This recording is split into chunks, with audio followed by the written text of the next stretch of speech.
I'm Nat, for those of you who do not know, and I work at Exceptional Individuals. We are a social enterprise that supports neurodivergent people in the workplace. And each week we do these lovely webinars where people learn about how their brain works and how to utilize it. We are going to be talking about how we might improve education for those with autism. Today, we're mainly focusing on autism. I am autistic and I've been in education and I teach people. So good hands. The last webinar we've got recently recorded and uploaded on the intranet is Dyslexia in Women.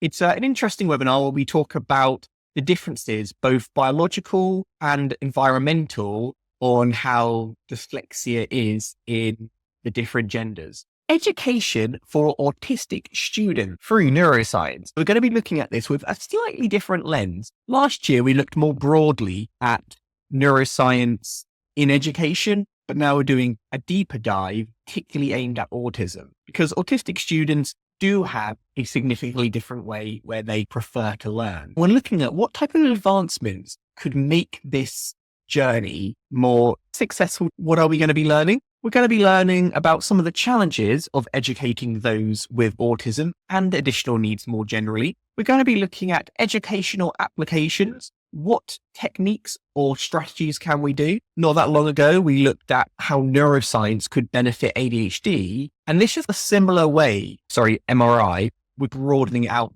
We're going to be looking at educational issues, basically the same as challenges, but more focused on education and the future. Because if you're like me, learning is challenging, or at least in the conventional way. Could a better understanding of our brains allow us to learn more fluidly? That is the aim of the day. My first question is, what did we once believe about autism that we now know is false? Let's start off with the myth. Teachers are lovely and all, but a lot of the time we get taught outdated information. We've got cold parenting, genetics. What about any injections? Anything that people used to always say about autism, which we now know is complete BS. Autistic people lack empathy. Yep, not true. We might experience it differently, but we definitely have plenty of empathy. Some even argue more. Vaccines cause autism or worsen it. I was vaccinated and I do have autism,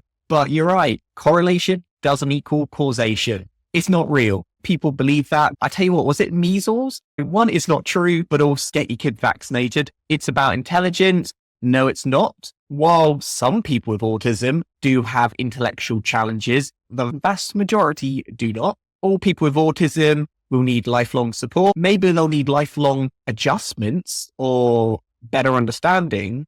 But no, I think it depends on what we mean by support. There is a condition almost exclusively to boys. That's what we used to think. Then we thought, oh, maybe girls can have it too, but definitely not adults. Now we know adults can have it as well. Caused by bad parents. We did think that, those pesky refrigerator mothers freezing our children. Autism people are slow. No, we are not. It might sometimes take a little bit longer to process, but that doesn't mean slow. It's normally because the way we push information into our brains isn't in the right format. So our brains have to spend a little bit longer doing some conversion. Autism is rare. What doesn't even exist. 1 in a million, 1 in 100,000. Some people even say 1 in 50. It's becoming not more prevalent because epidemic, more awareness, more understanding. All have genius intelligence. Yeah, that's not true. Trust me on that one. People think we're superheroes sometimes. We would be awful superheroes. They cannot take mainstream jobs. Yep, not true. If jobs are inclusive, it's absolutely possible.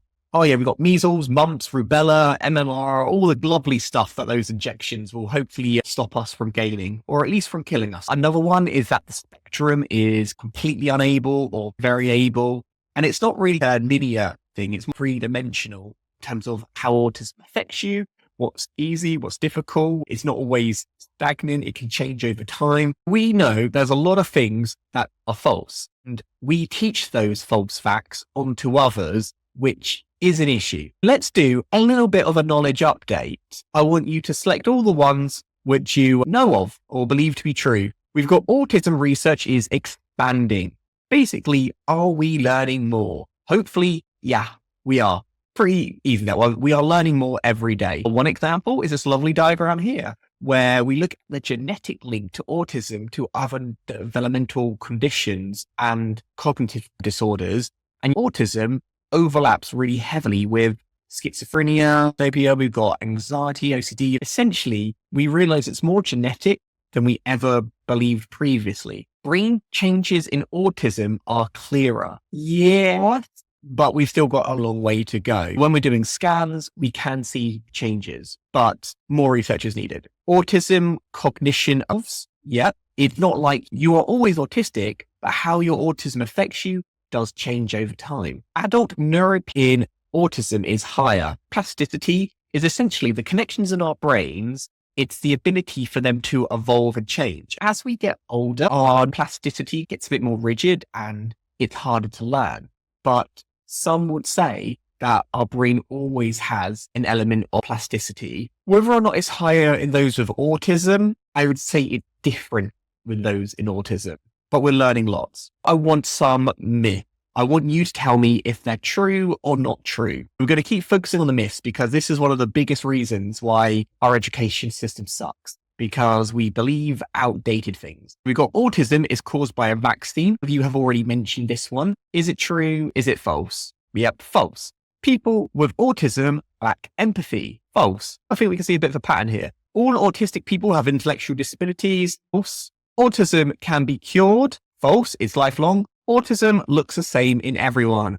False. Not a very fun interactive task because you don't even have to move a finger. But yeah, all of these are categorically false. They've all been proven now that they are made up. But why is it that so many people still believe them? It's really easy to put false facts into the world, very difficult to reel them back in. Another fact is this idea of the autistic spectrum. Spectrum isn't necessarily wrong, but I think it's what people think we mean by spectrum. We think it's about severity. You might have those who are high functioning, able to go off into the wild and live an independent life. Those who can't even get up and dress themselves or hold down a standard job. While we do have people at different ends of the spectrum, you could have someone who is very verbal, but struggles with independent living. You could have someone who is non-verbal, who is really analytical and really great in certain job positions. It's not black and white. We can have highs and lows in different areas. These myths, they are widespread. They are in every nook and cranny of our society. What is the harms of it? Why does it matter if some people think that boys are more likely to have autism?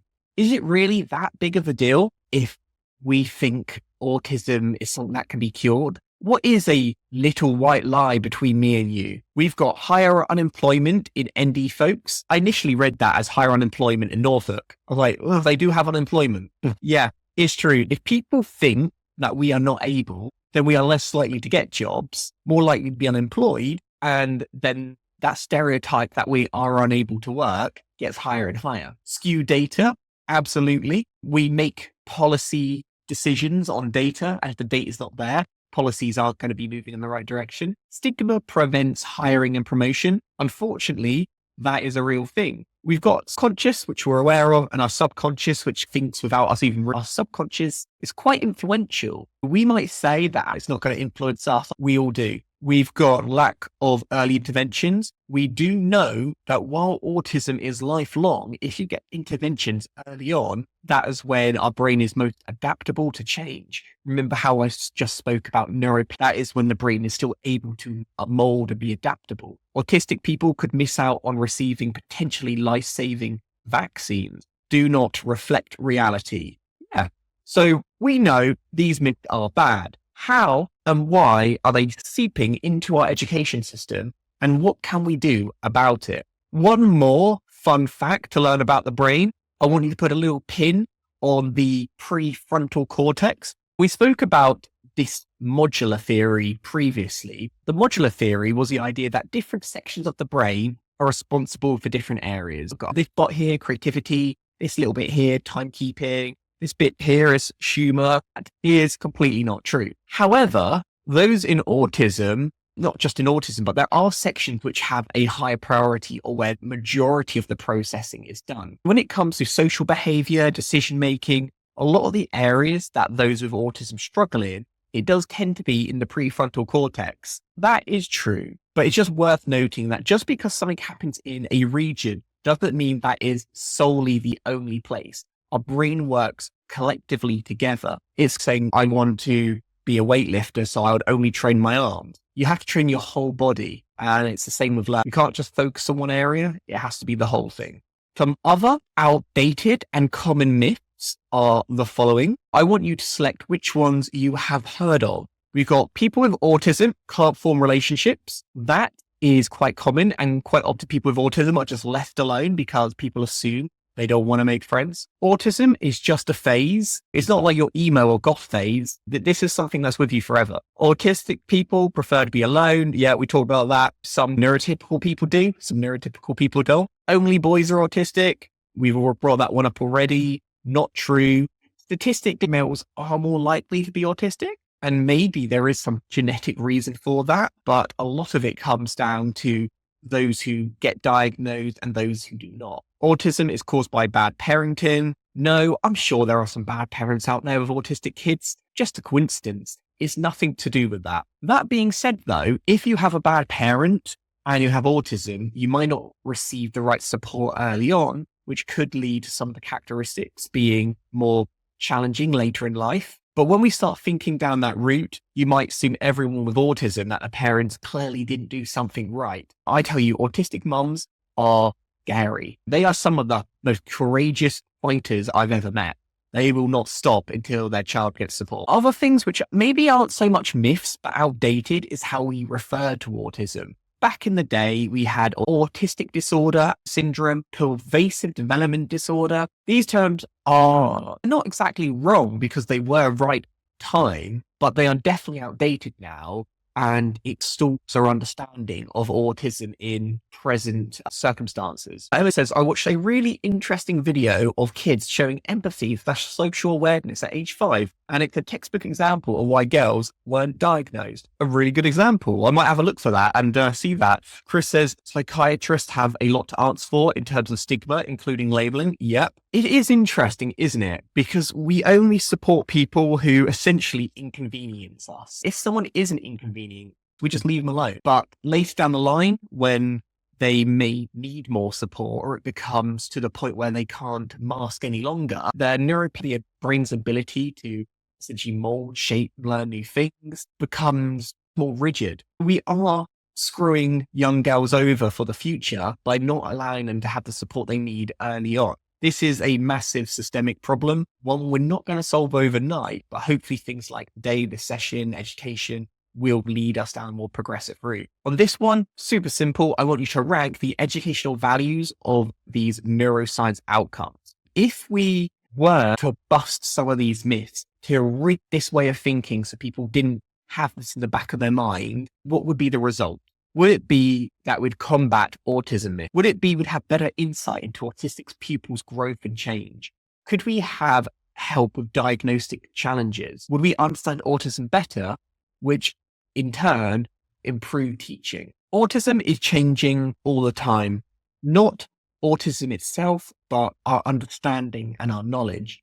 An example is before we used to have the triad of impairments in the DSM-4, social communication, non-verbal communication, repetitive behavior. Nowadays, we just have a dyad, which is just 2. It's not because autism has changed, but we just have decided that there are better ways of understanding it. Who knows? The next revision of our diagnostic system will definitely look quite different. We'll look back on today and we'll say, how could people believe those things back then? Just because people had these preconceived ideas didn't mean they were bad people. It just meant we weren't there with our understanding. But you do find that while knowledge is forever evolving, the general public's understanding is very slow to change. We've got understanding to better teaching. Yep, that makes sense, particularly because of today. I would say all of them definitely have their place if we can improve these. When it comes to educating those with autism and busting myths, people love to look to tech to solve all our problems. People often ask me for apps and gadgets and assistive technology that really supports people who are neurodivergent. I can confidently recommend things for dyslexia, dyspraxia, not so much ADHD, but some things. When it comes to autism,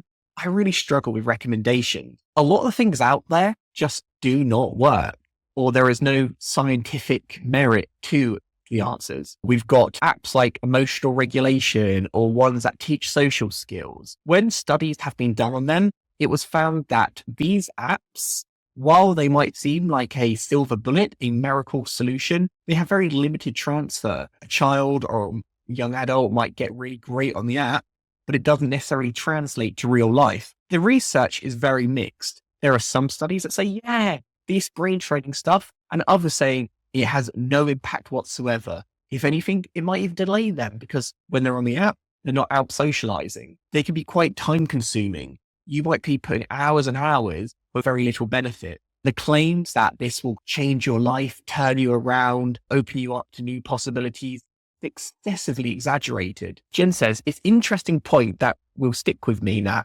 We support those that inconvenience us when they, usually girls, can not mask any longer. Oh, thanks, Jen. As soon as I said it, I was like, yeah. When you are looking for ways to support those with autism, it may be tempting to go with the flashiest solutions, but you've got to see, is the research actually there?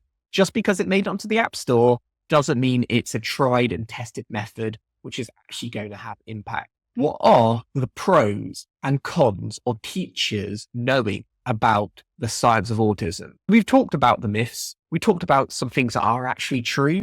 If our teachers were not only able to understand the myths, but to understand the actual current, reliable, real, proven to a reasonable point science, what would this mean for our children? We're taking this a step further, not just believing things aren't true, but believing things or understanding things that are true. Is it important for teachers to know the science of autism? We're not just talking about ways for autistic children on a practical front, but I'm talking about the underlying science behind it. One example I can think is that if you understand the science, you may think a lot of the strategies that we are using to support students, quite honestly, do not work. But we have done them just because we've always done them before. Maybe it gives teachers more autonomy to question and to critique current practices. Chris says, as apps become cheaper to produce, they become hadn't I read that word before, for everything. Yeah, there's an app for everything, but that doesn't mean that those apps are good. We've got better understanding of the world, different perspectives. One pro is for teachers to get a better understanding of autism. This means that teachers might be able to provide the right support for autistic pupils and students. Absolutely. What we do at the moment is we do a kind of blanket approach. We throw a big net of support and we see what children are caught in this net and actually helps. But we don't do specialized, individual, tailored support. For example, in this little diagram here, if we know that it is from parental functions or the autism is more genetic or chromosome, then there are some things that we cannot change. But if we know that it's more environmental and it's due to potential up or certain areas in life, then we'd be able to focus on different strategies. Also, if we understood what are the key challenges that the autism may face for the individual, we can look back to its origins. I don't know exactly how these will match up, but we do know knowledge is power and that can help us inform our strategies. They'll be more empathetic towards autistic pupils. Absolutely. I think a lot of the time it's, why are you being like that? Just stop. But when we understand, for instance, they're distressed right now. Why is that? Maybe sensory stimulation is too great. Before we understood that, people must have thought some of us were really bizarre. But once we start to understand that sounds can be too loud, lights can be too bright, and that can cause immense irritation, we have started to adjust our environment. We can tailor to make the education materials for people's level of understanding. Yet rather than just saying, all right, how old are you? You're 8. This is what we're going to teach you. We teach people based on their current level of development. I always think the clues in the name, developmental disorder, or let's say developmental difference, it doesn't mean that you will not get to the same peak, but it might mean that getting to that peak takes you a little bit longer. So you want to adjust materials depending on someone's current stage of development, rather than just assuming that everyone who's 8 would learn in the exact same way. Some of the pros I came up with are personalized support. Rather than throwing a net, may work for some, may not work for others. We are hitting the ball every single time. Personalized support could be really interesting. And one way that we'll come to that is via utilizing neuroscience potentially neuro and brain scans. We spoke a little bit about that in a previous webinar on ADHD. Similar things apply to autism. We're not there yet, but the potential is really interesting. The interventions, the earlier we support someone, the likelihood that they will have the right strategies to overcome future challenges. For instance, if you keep trying to climb a tree and you're a fish, it's not going to happen no matter how many times you try to climb that tree. But when you realize you're a better swimmer and you stick with swimming, you could become world-class at swimming. We typically try and teach people things that aren't inherently native to how their brains prefer to learn. And we wonder why they never reach the same level as their counterparts. We've got better communication. Yep. Inclusive classrooms. Classrooms are designed for different learners. I could imagine that being more sensory sensitive, more empathy. Absolutely. And myth busting. One example of teachers now having a better understanding is that we used to see all these labels as standalone, but now we know that these things are co-occurring. If someone describes they have autism, they might very well have anxiety and struggle in certain social situations. They do have a higher likelihood of having epilepsy. Maybe you want to give warnings before showing visual materials. We may know that they could also have ADHD. And if you have ADHD, you might struggle with sleep disorders.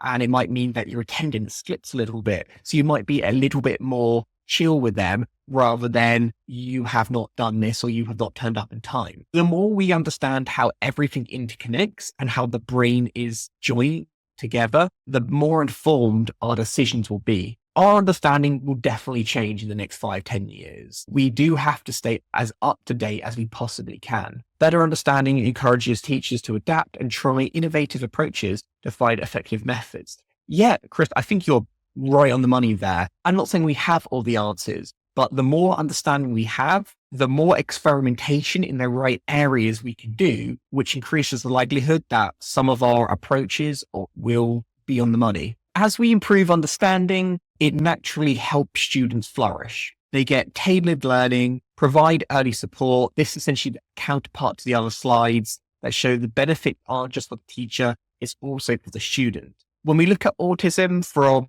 the tip of the iceberg, we might see some of the positives, some of the things that do really well, but it's also worth noting that there are a lot of things they challenge with. This iceberg, maybe I need to rework this one a little bit, because what it's saying is that we only see the positives, which, let's face it, isn't quite true. But what I think can be taken away from it is that there is much more to autism than the stereotypical poor communication, can't make eye contact, likes repetitive behavior. When we understand the others, not just know them, but understand, we can start to make adjustments. For example, if we know social challenges, it's great to know that, but then we want to understand, where do those social challenges come from? Is that something which we can support within a classroom? All these questions, which we still need answers to, will only be solved once we completely dispel the myths and we start practicing with correct information. This one, I want you to select what is the biggest con of using things like MRI to understand students with autism. If you don't know, MRI is a way of scanning the brain, and this could show us how the brain develops in those with autism. Similar to ADHD, we aren't quite there yet, but the potential could be more personalized support, because we'll know exactly where the brain is developing to where we expect to where it is not. Pros and cons, to be honest, with this method. But at the moment, it's way too high for schools. Forget about it. It's an interesting future, but we shouldn't put our money into it. We should probably support people with tried and tested methods predominantly. Permission challenges, no one selected that. You try getting the average parent to say, hey, can we put your kid under a machine or with radiation, x-rays? They'll freak out. It'll take a lot of education to allow people to be willing to explore that. Risk of stigma around differences. At the moment, you may do, you may not. There's a lot of gray area. Imagine if we had a solid understanding about how someone's brain works. That could in turn result in a new type of stigma. Label students as unteachable. Imagine if they got the results and they're like, you see that part of the brain there? You definitely cannot learn. An exaggeration, but it would still influence people's decisions. This image here, which is quite a cool one, it shows you exactly what autism. Most people think autism is one diagnosis. I've got a whole room of people with autism. They've all got the same thing. they do not. Autism is lots of common genes that are all slightly altered. It's not just one gene for all of autism. We've got gene 1, gene 2, gene 3, gene 4. Depending on the slight variations, it will result in one type of autism, but a different combination will have a different type of autism, a different type of autism. When we say autism is unique and everyone is different, we're not just being polite. It's absolutely true. This is why we haven't been able to work out where autism comes from, because there hasn't been one person with autism who has the exact type of gene mutations as someone else. Everyone's different. There are some similarities, and we are narrowing that gap to finding the key players, but not only are we very far off, it may be impossible because of just how vast and unique it is for everyone. April says, this reminds me of the webinar about autism neuroimaging and ADHD neuroimaging. Absolutely. I think it's really interesting. Oh, lemonade from UK students. I will check that out. With all this in mind, talking about neuroscience is cool, but at the end of the day, does it actually improve teaching? If we taught teachers to understand the science behind the brain, at the end of the day, will we see a note difference? On the left here, we've got the biosocial model of disabilities or being, just anyone. We are very aware of the psychological side, let's say autism, and we are becoming more aware about the social side, about its practical effects on how it manifests. We are still very early on understanding biology, but if we put our eggs in multiple baskets and we have a broad understanding of social, bio, and psychological, then that is what equals well-being. As you can see, we've only got a few pieces of the puzzle at the moment, and we need a few other areas before we can reach what some would say is full well-being. Interestingly, all of you have said, yeah, absolutely. What the studies say is there isn't any research which backs up that neuroscience knowledge does improve teaching, which is really interesting because I think there definitely will be, but the science is still saying it's better to use the psychology at the moment to understand on how we see people and how we react to observe visual observations. Knowing more about the brain and having a better understanding on how it developed hasn't actually resulted in any noticeable differences on how we teach a student. Bear in mind, sometimes things can look really cool, but it doesn't always translate exactly. This could be because it's still too new. It could be that there just isn't enough research on it, but we still don't have any research to say does not like the word teaching being used. It sounds like the teacher knows better, which is not always the case. Learning should be more equal, not authority-based, but on exploration together. You're absolutely right, Tom. I think a more collaborative approach is the best way, particularly those with autism. There's an argument that we learn better through play and interacting with the world and learning it our way, opposed to the chalk and talk method where you're just being talked at. Emma says, I think having a better educated and more accommodating education system cannot be helpful. It can't hurt anyway. I think we just got to be mindful that the potential of having a triad of understanding is there, but these different sectors, have they produced fruit yet? Still, psychology does have the best track record to supporting those with autism. Chris says, yes, evidence-based knowledge raises understanding and awareness, which has to improve things in the long term. I agree, Chris. In the long term, yeah. I think what I'm trying to say here is that if you are a teacher, do not neglect the basics, which we know have proven track. In terms of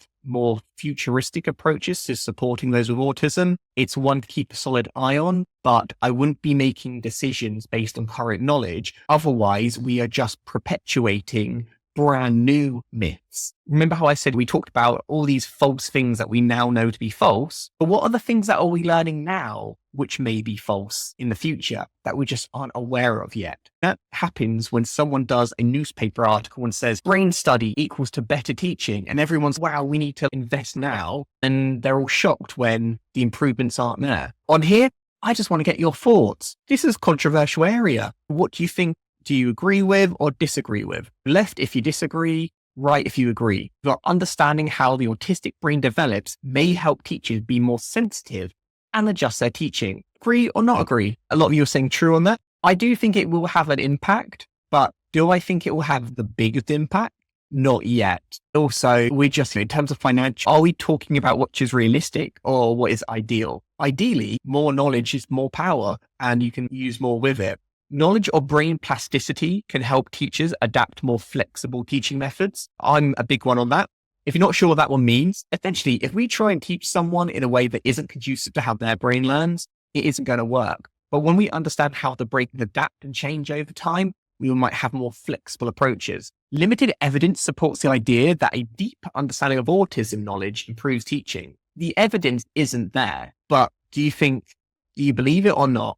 I like to think that the more we know, the more improvement. Again, evidence speaking, I think that's about right. MRI scans and other diagnostic tools are unlikely to be available in schools. That, unless you go to the ultimate private school with unlimitless money, I think this is very true. Remember, even if you were a billionaire and you wanted to fund schools, that alone isn't enough. You need people who are trained experts who can interpret that data. Eventually, I'm pretty certain AI is going to be doing everything for us, but we're not there yet. Walking before we run is so crucial when it comes to education.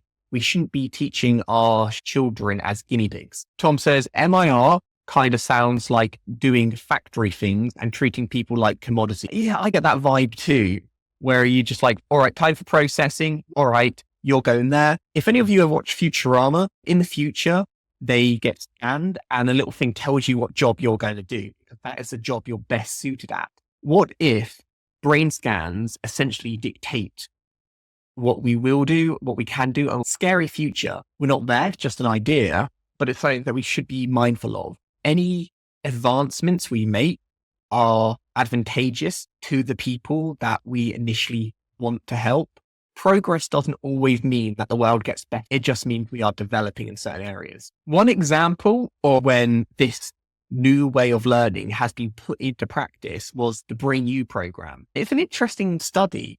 Essentially, they got a bunch of teachers together and they taught them everything they knew about neuroscience. Does it actually improve anything? For instance, they learned some myths and facts about autism, informed better expectations for students. They had an impact on teaching. The impact on teaching was uncertain. From the teachers having dedicated units on understanding neuroscience, they did have a better outlook. They did learn about the myths and what not to teach, but did it have an impact? Uncertain. Schools lack diagnostic tools for autism. While they learned a lot of things that they found useful, ultimately, when it came to the school environment, they weren't really able to use that knowledge. It was success. It was a mixed bag. Chris says, I'm hoping that at the time, neuroscience research will help refute some deeply ingrained but unhelpful learning theories. Yeah, me too, Chris. I think at the moment, theories is the key word. Surely this isn't just essentially SEN teaching already. Yeah, I could see more broadly.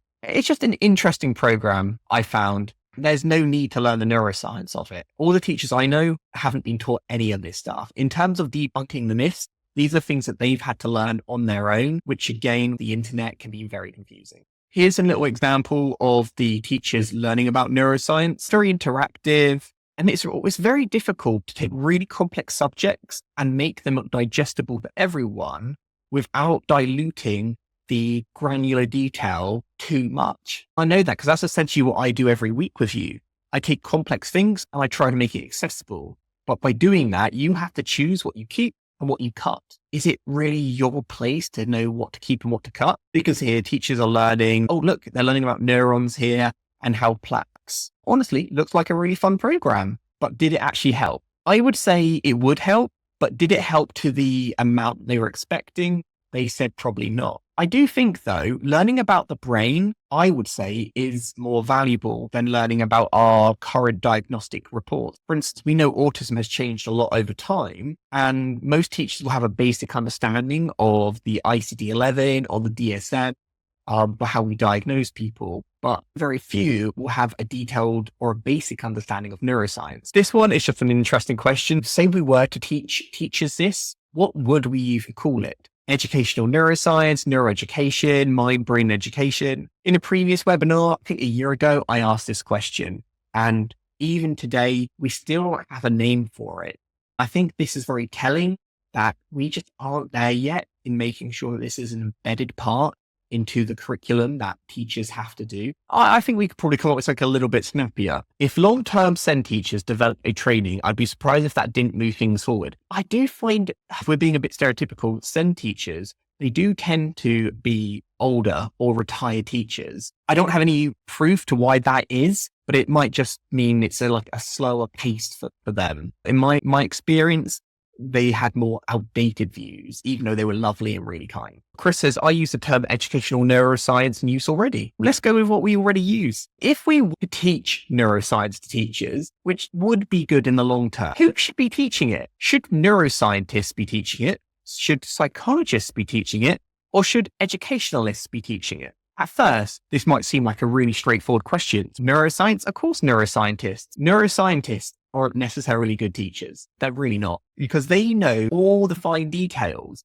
But as a teacher, you don't need to learn everything. You need to get a good kind of overview opinion. Maybe having people who are educationalists, who are expert in teaching, might be more beneficial. Psychologists, they currently know their stuff. So I think it's a combination, but don't assume that just because someone is an expert in a subject mean that they are best placed to teach.